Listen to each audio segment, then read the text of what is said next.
할렐루야. 오늘도 새날을 주신 하나님을 찬양합니다. 오늘도 말씀으로 시작하는 이 하루, 말씀 충만, 은혜 충만, 성령 충만하시기를 주님의 이름으로 축복합니다. 오늘은 고린도전서 8장 1절로 13절까지 봉독해 드립니다. 하나님의 말씀을 경청하시기 바랍니다.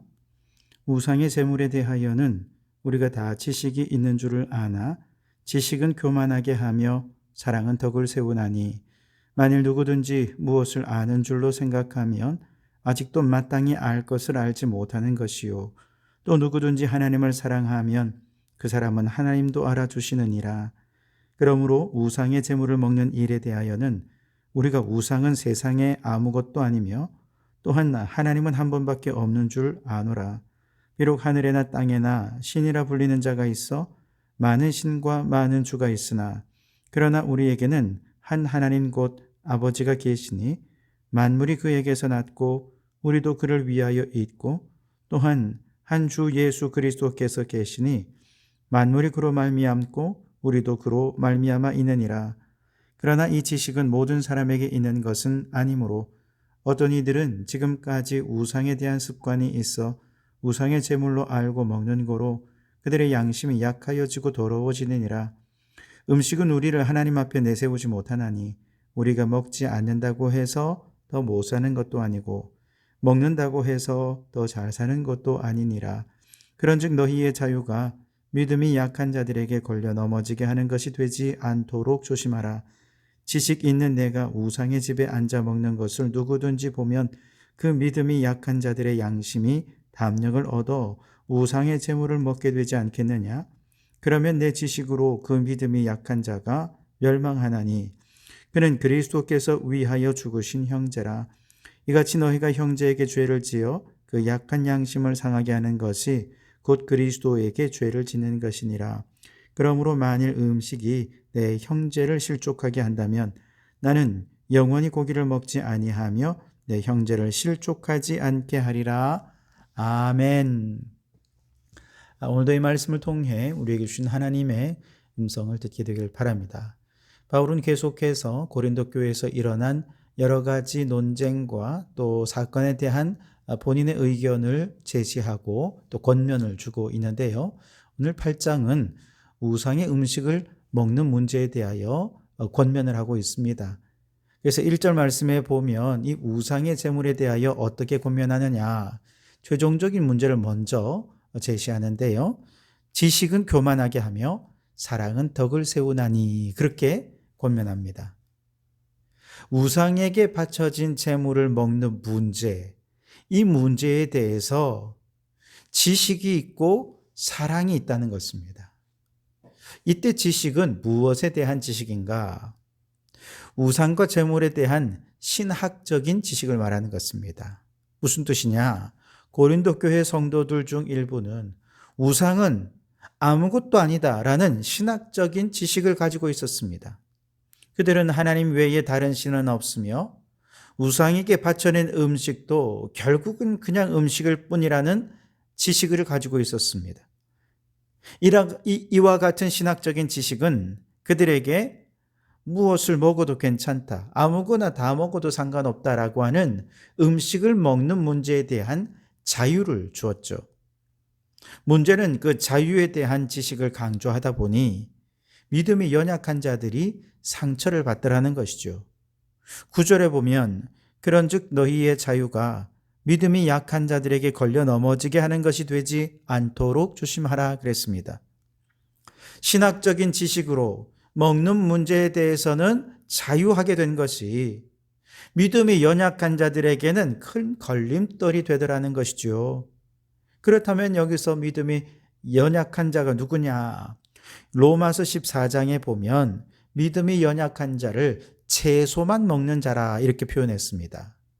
이들은 율법의 규정을 엄격하게 준수하는 것을 아주 중요하게 여겨서 우상의 제물에 바쳐진 음식을 먹는 것은 이건 구약의 율법에 따라 부정한 것을 먹는 것이고 이는 곧 죄를 먹는 것이다 라고 생각을 하면서 우상의 제물에 바쳐진 음식을 결코 먹지 않는 사람이었습니다.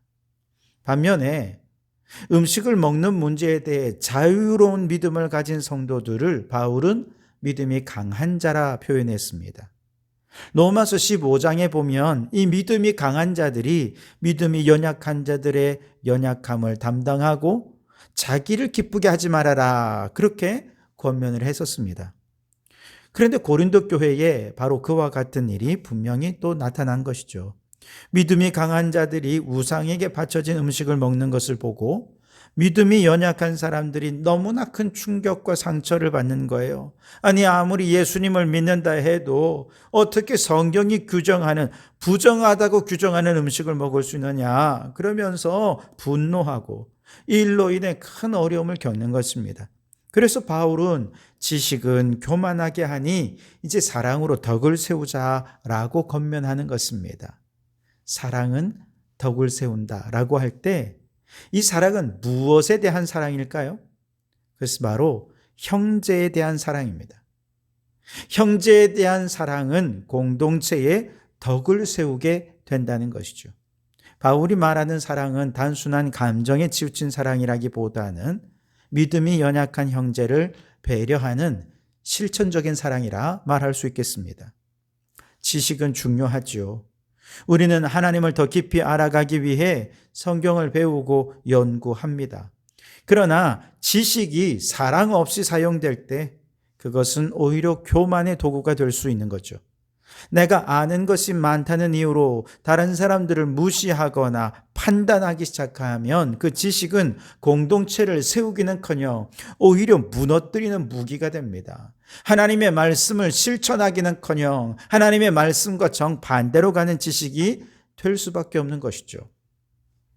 최근에 배구 선수를 은퇴한 김연경 선수가 후배 선수들 가운데 주전에서 밀려나서 이제 팀에서 방출되거나 퇴출된 후배 선수들을 모아서 이제 신인 감독 김연경이라는 이름의 프로그램을 진행하고 있습니다. 이 선수들을 잘 훈련시켜서 새로운 팀을 하나 창단하는 것에 목표를 두고 있습니다. 일종의 퇴출 선수들의 성장기를 담고 있는 프로그램인 거죠. 그런데 김연경 선수가 감독으로서 후배 선수들을 훈련하면서 자주 하는 말이 있어요. 뭐냐? 이게 안 돼, 이게? 이게 안 되냐고 라고 하는 것입니다. 자신은 월드 클래스 아닙니까? 전 세계가 알아주는 훌륭한 선수지요. 그러다 보니 자신은 쉽게 하는데 후배 선수들은 이걸 잘 못하는 게 이해가 안 되는 거죠. 자신에게는 쉬운데 후배 선수들에게 어려울 수 있다는 것을 감독이 되고 나서야 그들을 가르치면서 이제야 배우고 있다는 겁니다. 그래서 그는 왜 못하냐고 다그치기보다 한편으로는 자신감을 심어주면서 한편으로는 야단도 치고 그렇게 사랑으로 지금 이제 막 시작한 팀을 빌드업해 가고 있습니다. 그렇습니다. 내가 아는 지식으로 상대방을 야단치고 다그치고 비난하고 정죄하면요, 그 팀은 무너지고 말 것입니다. 교회도 무너지고 말아요. 그러나 사랑으로 이해하고 기다려주고 품어주고 도와줘서 사랑으로 일어서게 한다면 공동체는 아름답게 세워져 갈 수 있게 될 것입니다. 그래서 2절은 이렇게 말합니다. 만일 누구든지 무엇을 아는 줄로 생각하면 아직도 마땅히 알 것을 알지 못하는 것이요, 그랬습니다. 고린도 교인들은 하나님에 대한 단편적인 지식 조각들을 자랑할 수 있을지 모르지만 중요한 것은 하나님을 인격적으로 알고 그와 올바른 관계 속에 있는 거라는 거죠. 인격적인 관계와 교제가 없다면 그는 하나님에 대해 마땅히 알아야 할 것을 안다고 말할 수가 없는 처지가 되는 것입니다. 왜냐? 하나님을 아는 지식의 핵심은 하나님을 인격적으로 만나 사랑하는 것이기 때문에 그렇습니다. 3절에 보시면 또 누구든지 하나님을 사랑하면 그 사람은 하나님도 알아주시느니라 그랬습니다. 하나님이 알아주신다는 거예요. 이때 안다는 말은 그렇죠. 인격적인 교제를 나누게 되었다는 뜻입니다. 그래서 하나님에 대한 진정한 지식이 뭐냐?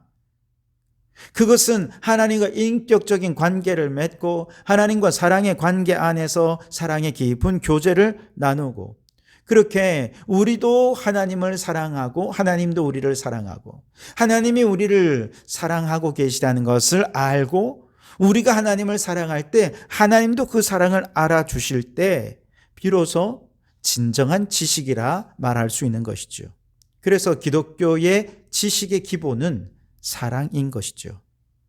교회 안의 모든 논쟁과 갈등은 그래서 사랑의 원리로 풀어야지, 그렇지 않는다면 대립과 갈등으로 교회는 무너져 내릴 수밖에 없는 것입니다. 이 사랑의 원리를 따르면 믿음이 강한 자들이 자식의 지식을 내세우며 무분별하게 음식을 섭취하는 것이 믿음이 약한 자를 실족하게 만드는 죄를 범하는 것임을 깨닫게 된다는 것입니다. 12절로 넘어가 보시면, 이같이 너희가 형제에게 죄를 지어 그 약한 양심을 상하게 하는 것이 곧 그리스도에게 죄를 짓는 것이니라 그랬습니다. 여러분, 마태복음 25장에 보면 예수님께서 뭐라고 말씀하셨습니까? 가장 작은 자 하나에게 한 것이 곧 나에게 한 것이다. 반대로 작은 자 하나에게 하지 않은 것이 나에게 하지 않은 것이다 라고 주님 말씀하시죠. 같은 맥락에서 교회 안에서 믿음이 가장 연약한 사람, 그들을 실족하게 하고 그들의 약한 양심을 상하게 하는 것은 곧 누구에게 죄를 짓는 것입니까? 그리스도에게 죄를 짓는 거라는 거예요. 그런데 그 상처 입은 사람은 누구냐? 그리스도께서 그를 살리기 위해 대신 죽은 사람이라는 거죠. 한 사람을 천하보다 귀히 여기셔서 그 한 사람을 구원해내기 위해 예수님께서 핏값을 치르신 그 사람을 오늘 우리가 알량한 지식으로 그 사람의 양심에 상처를 주고 믿음에 더 큰 어려움을 주었으니, 이것은 그 한 사람만 멸망시키는 것이 아니라 그리스도께 죄를 지음으로 본인도 큰 어려움에 처하게 되는 것이라는 거죠. 그래서 바울이 주장하는 사랑은 어떤 식으로 이루어져야 되느냐? 자신이 이렇게 모범을 보이겠다고 선언을 하는데요. 13절에 그러므로 만일 음식이 내 형제를 실족하게 한다면 나는 영원히 고기를 먹지 아니하며 내 형제를 실족하지 않게 하리라 그랬습니다. 자신의 지식과 또 그것에 근거한 자유의 무분별한 행사가 형제에게 죄를 짓는 것이고 그것이 곧 그리스도께 죄를 짓는 것이 된다면 차라리 자신은 고기를 영원히 먹지 않겠다고 선언한 것입니다. 신전의 잔치 고기는 물론이고 시장에서 파는 모든 고기 다 안 먹겠다라고 선언한 것이죠. 여기에는 예수님의 성육신과 십자가의 대속적인 원리가 적용되어 있습니다. 즉 믿음이 연약한 자들의 고통을 성육신하여 충분히 이해한 것입니다. 그럴 수 있겠다라고 생각한 것이죠. 그리고 더 나아가 십자가의 정신으로 내가 죽어 그들을 살리고 내가 죽어 교회를 살리기 위해 고기를 단호히 끊겠다고 선언한 것이죠. 그렇습니다. 예수님의 성육신과 십자가의 원리는 오늘 우리의 삶에 이처럼 다양하게 적용되고 실천되어져야 합니다.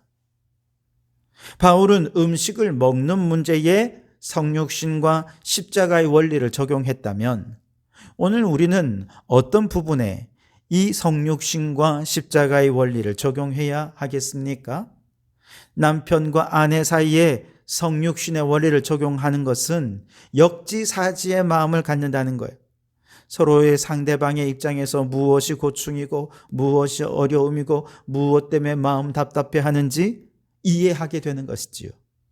그리고 가정의 화목을 위해 내가 더 어려운 일을 행하기로 선택하기로 결단하는 것이지요. 이것이 십자가의 원리입니다. 그러면 가정의 십자가가 높이 세워지게 되어서 화목한 가정이 될 것입니다.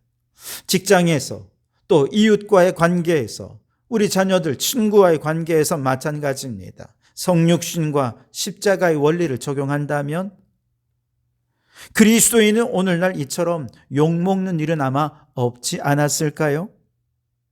아는 것과 행하는 것이 달랐기 때문에 어디에도 십자가의 정신은 보이지 않았기에, 그리고 그 아는 것 속에는 사랑이 없었기에 오늘과 같이 교회가 세상으로부터 비난과 또 책망을 듣게 된 것이지요.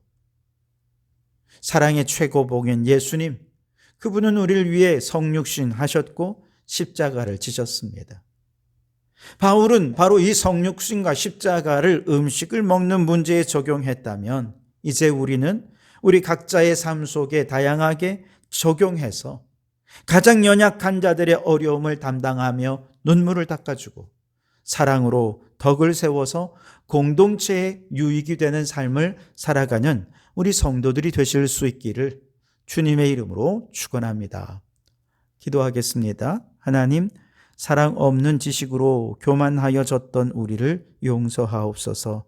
사랑 없는 지식으로 믿음이 연약한 자를 실족하게 했던 우리 죄를 용서하옵소서. 이제 지식에 사랑을 더하게 하소서. 사랑의 최고봉인 예수님의 성육신과 사랑의 원리를 적용하게 하옵소서.